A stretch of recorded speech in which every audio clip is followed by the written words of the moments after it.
How to insert a SIM and SD card on Samsung M32?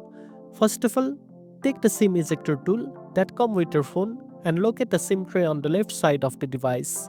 Now, gently insert the ejector pin into the small hole next to the tray and press slightly until the tray pops out. Be careful not to use too much force. Next, pull the tray out slowly and take a look at the slots.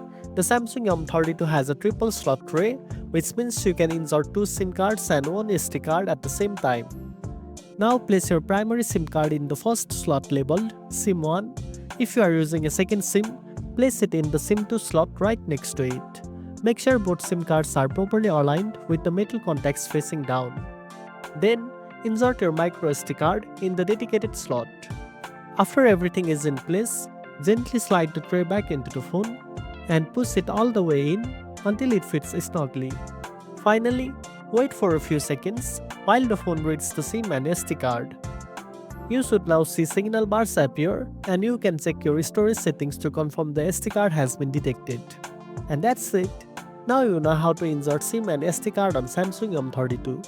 If you found this pretty helpful, don't forget to like, share and subscribe for more tech tips.